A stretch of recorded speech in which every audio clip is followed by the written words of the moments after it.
नमस्कार। हमारे YouTube channel पर आप सभी का एक बार फिर से स्वागत है। आप सबको पता है, कोरोना महामारी के कारण CBSE बोर्ड ने इस वर्ष 2020-21 के लिए 9वीं कक्षा से 12वीं कक्षा तक के लिए संशोधित पाठ्यक्रम निर्धारित किया है। तो हम इस वीडियो में 11वीं कक्षा के लिए संशोधित पाठ्यक्रम और वार्षिक मूल्यांकन के बारे में विस्तार से चर्चा करेंगे। पाठ्य पुस्तक के कुछ पाठ कम किए गए हैं। व्याकरण के विषयों के विस्तार में कुछ कमी की गई है। प्रश्न पत्र के प्रारूप में भी कुछ बदलाव हुए हैं। तो हम इन सभी विषयों पर विस्तार से चर्चा करेंगे। आप संस्कृत की नोटबुक में अपने संशोधित पाठ्यक्रम को लिख लें और अच्छे से समझ लें, और शुरुआत से ही आपके अध्यापक द्वारा दिए जाने वाले गृह कार्य को नियमित रूप से लिखें और याद करें, ताकि आपकी परीक्षा में आपको किसी प्रकार की परेशानी का सामना ना करना पड़े और आप अच्छे अंक प्राप्त करने में सफल हो पाएं। 11वीं कक्षा के सभी पाठों और व्याकरण की वीडियो देखने के लिए आप मेरे चैनल पर प्लेलिस्ट में जाकर 11वीं कक्षा की प्लेलिस्ट से सभी पाठ व व्याकरण की वीडियो प्राप्त कर सकते हैं। सबसे पहले चैनल को सब्सक्राइब कर लें और बेल आइकन को प्रेस करना तो बिल्कुल ना भूलें, ताकि आने वाली सभी वीडियो की नोटिफिकेशन आप तक आसानी से पहुंच सके। अब देखते हैं पाठ्यक्रम। वार्षिक मूल्यांकन के लिए प्रश्न पत्र को 2 भागों में बांटा गया है, ए भाग, आ भाग। ए भाग में व्यापक परिवर्तन क्या हुआ है कि ये पूरा का पूरा 40 अंक का आपका बहुविकल्पात्मक हो गया है। इसमें 2 या 2 से अधिक 2 या 3 विकल्प होंगे, उनमें से छांट कर आपको लिखना है। 40 अंक का आपका बहुविकल्पात्मक होगा और 40 अंक का पेपर आपका वर्णनात्मक प्रश्नों का होगा। तो सबसे पहले ए भाग देखते हैं। ए भाग 40 अंक का है, बहुविकल्पात्मक प्रश्न होंगे इसमें। तो अनुप्रयुक्त व्याकरणम 20 अंक की है। आपकी पूरी की पूरी व्याकरण बहुविकल्पात्मक होगी। आपको विकल्पों में से छांटकर लिखना है। ये 20 अंक की व्याकरण आपकी बहुविकल्पात्मक होगी। पठित अवबोधनम, पठित अवबोधन 10 अंक का होगा। यह 10 अंक का बहुविकल्पात्मक होगा। और संस्कृत साहित्य के इतिहास का सामान्य परिचय 10 अंक का है, यह भी विकल्पात्मक होगा। आभाग, आभाग 40 अंक का है और वर्णनात्मक प्रश्न आपके होंगे। अपठित अवबोधनम 10 अंक का है। रचनात्मक कार्यम 15 अंक का होगा। पठित अवबोधनम 15 अंक का होगा। पठित अवबोधन बहुविकल्पात्मक प्रश्नों में आएगा 10 अंक का और वर्णनात्मक क्या आएगा 15 अंक का। तो पठित अवबोधन कुल हो जाएगा 25 अंक का। अब ए भाग देख लेते हैं। सबसे पहले आएगा अनुप्रयुक्त व्याकरण। आपकी 20 अंक की व्याकरण है। व्याकरण पूरी की पूरी आपकी पाठों में से ही पाठों पर आधारित होगी। संधि आपकी 3 अंक की होंगी। प्रत्यय 3 अंक के। शब्द रूप विभक्ति अनुसार वाक्य प्रयोग करना 3 अंक का होगा। धातु रूप वाक्य प्रयोग करने 3 अंक के। उपपद विभक्ति प्रयोग है, उपपद विभक्ति का प्रयोग करना 3 अंक का होगा। वाच्य परिवर्तन लट लकार में, केवल लट लकार में 2 अंक के होंगे। अशुद्धि संशोधनम वचन पुरुष विभक्ति काल आधारितम, यह आपकी 3 अंक की होगी। इस प्रकार आपकी अनुप्रयुक्त व्याकरण 20 अंक की होगी और जो बहुविकल्पात्मक होगी। पठित अवबोधनम, ये बहुविकल्पात्मक में प्रश्नों में आएंगे 10 अंक का। भाषिक कार्याय तत्वानि पाठ आधारितानि, भाषिक कार्य आपका 6 अंक का होगा।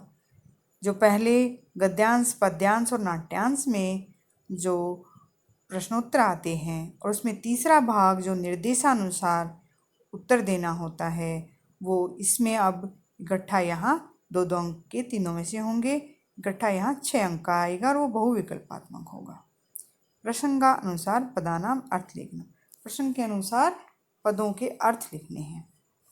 तो ये आपका 4 अंक का होगा और बहुविकल्पात्मक होगा। इस प्रकार पठित अवबोधन 10 अंक का बहुविकल्पात्मक होगा। संस्कृत साहित्य का सामान्य परिचय।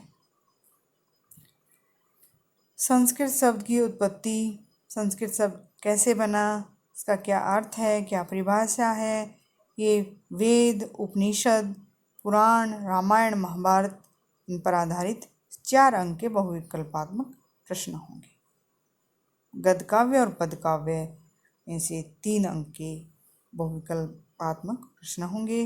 नाटक, नाट्य तत्व और उनकी परिभाषा चयन करने ये 3 अंक का आएगा। तो कुल आपका संस्कृत साहित्य 10 अंक का बहुविकल्पात्मक होगा। आभाग आपका 40 अंक का वर्णनात्मक प्रश्न इसमें आपको लिखने हैं, प्रश्न लिखने हैं। अपठित अवबोधन 10 अंक का है, इसमें कोई बदलाव नहीं है। पहले भी अपठित अवबोधन आपका जो पहला आपका आता है प्रश्नोत्तर वो 10 अंक का आता था, वो अब भी 10 अंक का ही है। 80 से 100 शब्द का आपका गद्यांश होगा, उसमें अति लघु उत्तर होंगे, पूर्ण वाक्य के उत्तर होंगे और भाषिक कार्य होगा। इस प्रकार अपठित अवबोधन 10 अंक का होगा। रचनात्मक कार्य आपका कुल 15 अंक का आएगा, जिसमें औपचारिकम और अनौपचारिकम पत्र, मंजूषा की सहायता से पूर्ण पत्र लिखना, मंजूषा दी होगी और उसकी सहायता से आपको उसमें पूरा पत्र लिखना है। खाली स्थान में भी आ सकता है और पूरा पत्र अलग से मंजूषा की सहायता से आपको लिखना। 5 अंक का होगा। फिर लघु कथा या वार्तालाप विकल्प में दिया होगा, या तो लघु कथा या वार्तालाप करें, उसमें रिक्त स्थान पूर्ति करनी है आपको और वो 5 अंक की होगी। हिंदी भाषा से या इंग्लिश से संस्कृत में अनुवाद, सरल संस्कृत में अनुवाद आपको 5 अंक का होगा, करना है। और रचनात्मक कार्य आपका इस प्रकार 15 अंक का होगा। पठित अवबोधन आपका इसके अंतर्गत गद्यांश 3 अंक का, अति लघु उत्तर होंगे आपके और पूर्ण वाक्य में उत्तर देना है, ये 3 अंक का होगा। पद्यांश में भी अति लघु उत्तर लिखने होंगे या फिर ये आपके और एक पूर्ण वाक्य में उत्तर, ये भी आपको 3 अंक का। नाट्यांश भी इस प्रकार 3 अंक का होगा। भावार्थ लेखनम या शुद्ध भावार्थ चयनम, भावार्थ लिखें या शुद्ध भावार्थ चयन करें, ये आपको लिखना है, 2 अंक का होगा।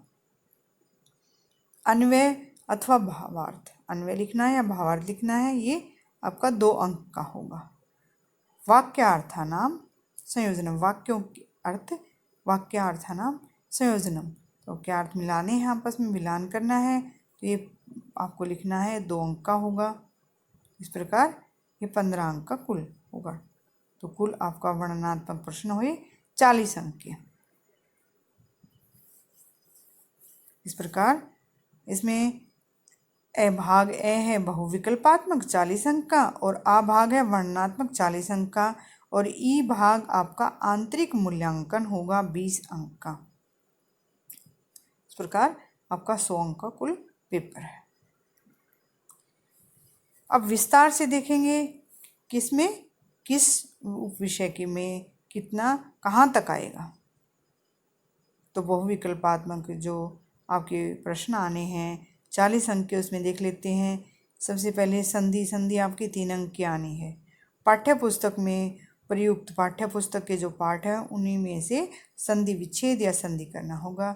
स्वर संधि में आएगी गुण संधि, वृद्धि, यण, अयादि, प्रकृति भाव। व्यंजन संधि में शचुत्व संधि, जस्त्व संधि, अनुस्वार और परस्वर परस्वर्ण संधि ये आएंगी। विसर्ग संधि में उत्तम संधि, रुद्र संधि, लोप और विसर्ग के स्थान पर इनका शय, शय, शय, शय का प्रयोग करना। प्रत्यय आपके 2 अंक के होंगे। प्रत्यय आपके 3 अंक के हैं। कतय, कतवतु और तव्यत अन्य प्रत्यय ये 3 अंक के होंगे। शब्द रूप विभक्ति अनुसार आपके शब्द रूप 3 अंक के हैं। इसमें आपके आ जाएंगे बालक, फल, रमा, कवि, मति, वारी, नदी, शिशु, धेनु, मधु, पितृ, मातृ। हलंत में आ जाएंगे राजन, भावत, आत्मन, विध्वस, वाच इत्यादि। सर्वनाम आपके होंगे सर्वनाम शब्द सर्व, तत्, किम, इदम तीनों लिंगों में, अस्मद और युष्मद। संख्यावाचक शब्द होंगे आपकी 1 से लेकर 5 तक तीनों लिंगों में। धातु रूप आपका 3 अंक का है। इसमें 5 लकार होंगे लट, लिट, लोट, लंग और विधिलिंग। इस प्रकार 5 लकारों में प्रश्नमयी पद की धातु हैं भू, गम, पा, स्था, दृश, अस, घ्रा, शु, नृत, स्पर्श, कथ। और आत्मनेपदी होंगी लब, सेव, याच। उभयपदी क्री, ह्री, गृह, शक। केवल लट, लिट, लकार में हो जाएंगे। अगला भाग है उपपद विभक्ति प्रयोग करना। आपका 3 अंक का आएगा। सामान्य वाच्य परिवर्तन लट लकार में आएंगे केवल 2 अंक का। अशुद्धि संशोधनम आपका वचन पुरुष विभक्ति काल आधारित होगा 3 अंक का। आभाग आपका पूरा वर्णनात्मक है 40 अंक का है। सबसे पहला आपका अपठित अवबोधन है 10 अंक का। इसमें 80 से 100 शब्द तक का एक सरल अपठित गद्यांश होगा। इसमें एक पदेन उत्तरत, एक पद में उत्तर देना है। फिर पूर्ण वाक्येन उत्तरत, पूरे वाक्य के उत्तर आएंगे। समुचित शीर्षक लेखन आएगा 1 अंक का। और वाक्य में कर्तरी, क्रिया, पद चयन, कर्ता छांटना हो या क्रिया छांटनी हो। सर्वनाम स्थान पर संज्ञा का प्रयोग, विशेष्य विशेषण बताना हो, पर्यायवाची या विलोमवाची, इस प्रकार इनका चयन करना आएगा। तो कुल मिलाकर आपका अपठित अवबोधन होगा 10 अंक का। रचनात्मक कार्य आपका 15 अंक का है। इसमें औपचारिक, अनौपचारिक पत्र या प्रार्थना पत्र 5 अंक का है। मंजूषा की सहायता से पूरा पत्र लिखना है। लघु कथा या वार्तालाप में शब्द सूची की सहायता से रिक्त स्थान भरने हैं 5 अंक का। हिंदी भाषा से संस्कृत भाषा में 5 आपके वाक्य, सरल वाक्य अनुवाद करना है, यह आपका 5 अंक का होगा। इस प्रकार रचनात्मक कार्य आपका 15 अंक का होगा। पठित अवबोधन 15 अंक का है। इसमें गद्यांश पर आधारित आपके प्रश्नोत्तर होंगे, जिसमें एक पद में उत्तर लिखना है या पूर्ण वाक्य में उत्तर लिखना है। ये 3 अंक का होगा। इसी प्रकार पद्यांश पर आधारित अवबोधनात्मक कार्य होगा। एक पद में उत्तर देना है और पूर्ण वाक्य में, ये भी 3 अंक का है। इसी प्रकार नाट्यांश पर आधारित भी एक पद में उत्तर और पूर्ण वाक्य में उत्तर, ये 3 अंक का होगा। भावार्थ लेखनम, भावार्थ लिखना है या दिए हुए भावार्थ में से शुद्ध भावार्थ, 3 में से शुद्ध भावार्थ चयन करना है, 2 अंक का होगा। और दिए हुए अन्वय में रिक्त स्थान पूर्ति करनी है, ये 2 अंक का होगा। दिए गए वाक्यांशों का सार्थक संयोजन करना, मिलान करना है, 2 अंक का होगा। इस प्रकार आपका वर्णनात्मक आभाग 40 अंक का होगा। अब आपको पता होनी चाहिए कि पाठ कौन कौन से आएंगे, कौन कौन से इसमें हटाए गए हैं। तो पाठ कौन कौन से हैं? प्रथम पाठ है, पहला पाठ है कुशल प्रशासनम। दूसरा पाठ इसमें नहीं है, हटा दिया गया है इस वर्ष के लिए। तृतीय पाठ है सूक्ति सुधा। और चतुर्थ पाठ भी नहीं है। पंचम पाठ है वीर सरोदम है। षष्ठ पाठ है शुक शाव को दंत है। सप्तम पाठ नहीं है। अष्टम पाठ है संगीतानुरागी शुभ्रण है। नवम पाठ है आपका वस्त्र विक्रय है। 10वां पाठ इसमें नहीं है, एकादश है पाठ है। और 11वां पाठ आपका है स में प्रिय है। और 12वां पाठ आपका है अथ शिक्षाम प्रवक्ष्यामि। इस प्रकार आपके 12 में से इस वर्ष के लिए 8 पाठ निर्धारित किए गए हैं। भाग ई है आपका आंतरिक मूल्यांकन 20 अंक का है। इसमें परियोजना कार्य 10 अंक का रहेगा और गतिविधियां आपकी 10 अंक की होंगी। परियोजना कार्य में उदाहरण के लिए अनेक विषय दिए गए हैं, इसके अतिरिक्त विषय भी आप ले सकते हैं। परियोजना कार्य आपका 10 अंक का होगा। एक आपको परियोजना कार्य तैयार करना है। ये विषय उदाहरण के रूप में ये भी लिए जा सकते हैं और अन्य भी लिए जा सकते हैं।